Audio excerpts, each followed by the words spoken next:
নমস্কার সবাইকে, সবাই কেমন আছেন? আজকে আমি রান্না করব লইট্টা বা লোটে মাছের ঝুরি। বাজার থেকে সেদিন লোটে মাছ কিনে এনেছিলাম। এখানে আধা কেজি মাছ আছে। মাছগুলো কিন্তু বেশ বড় বড়ই। এই মাছটার চেয়ে মনে হয় আর কোনো মাছ কাটা এত সহজ না। এটা যেহেতু আঁশবিহীন মাছ, এই যে মাথাটা কেটে ফেললাম, সাথে পেটের নাড়িভুড়িগুলো বের হয়ে আসলো, আর এই সাইডের এই পাখনার মতো এগুলো কেটে ফেলবো, আর নিচের লেজটা কেটে ফেলবো। ব্যাস হয়ে গেল আমার মাছ কাটা। একে একে আমি সবগুলো মাছ এভাবে পরিষ্কার করে নিছি। মাছগুলো আমি ভালো করে ধুয়ে নিছি। এবার আমি মাছগুলোর গায়ে হলুদ আর লবণ দিয়ে মাখিয়ে নিব। লোটে মাছ বা লইট্টা মাছের কিন্তু শুটকিও হয়। আমার কাছে শুটকিটাও পছন্দ এই মাছের, তেমনি এই তাজা মাছটাও পছন্দ। ব্যাস মেরিনেশন শেষ। এটা এখন এক সাইডে রেখে দিব। এখন করে নিচ্ছি পেঁয়াজ কুচি। এই মাছটা যেহেতু ঝুরি ঝুরি হবে, এর সাথে পেঁয়াজটা একটু বেশি হলেই ভালো লাগে।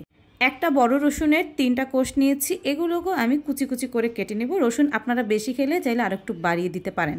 নিয়ে নিয়েছি মাঝারি সাইজের একটা টমেটো। এটাকে একদম কুচি কুচি করে কেটে নিব, পাতলা পাতলা করে। অনেকেই টমেটোর পিউরি দেয়, তবে আমার মনে হয় এভাবে দিলেই টেস্টটা বেশি ভালো লাগে। চুলায় প্যান বসিয়ে তাতে দিয়ে দিলাম একটু বেশি করে সরিষার তেল। এই রান্নাগুলোতে তেলের পরিমাণটা একটু বেশি হলে মজাটা বেশি হয়। আর হ্যাঁ, আপনি সরিষার তেল দিয়ে রান্না করলে রান্নার আগে তেলটা বেশ ভালো করে গরম করে নেবেন।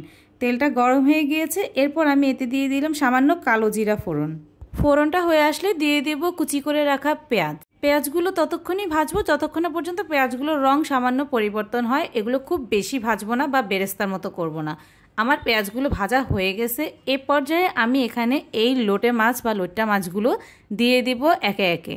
এ পর্যায়ে আমি মাছটা কিছুক্ষণের জন্য ঢেকে দিব। লইট্টা মাছ যেহেতু একদম নরম মাছ, এটা খুব বেশিক্ষণ লাগে না সিদ্ধ হতে। এরকম করে 2টা কাঁটা চামচের সাহায্যে আমি মাছগুলো মাঝখান দিয়ে সরিয়ে বড় কাঁটাটা বের করে ফেলবো।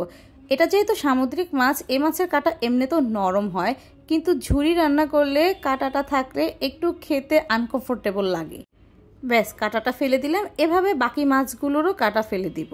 এরপর একে একে রসুন কুচি, টমেটো কুচি, কাঁচামরিচ কুচি, হলুদের গুঁড়া, মরিচের গুঁড়া আর ধনিয়া জিরার গুঁড়া দিয়ে মাছটাকে বেশ অনেকক্ষণ ভাজা ভাজা করে রান্না করব। এই যে এখানে রান্নাটা প্রায় হয়ে গেছে। আমার সব জল এখানে টেনে গেছে মাছের, আর তেলও বের হয়ে গেছে। আমি এটা আরও কিছুক্ষণ শুকিয়ে নিয়েছি। লইট্টা মাছের ঝুরি একটু শুকনো শুকনোই বেশ মজা লাগে।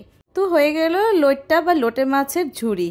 গরম গরম ভাত দিয়ে এরকম মাছের ঝুরি হলে আর কিছুই লাগে না। রেসিপিটা কেমন লাগলো কমেন্টে জানাবেন, and please subscribe my channel for more recipe.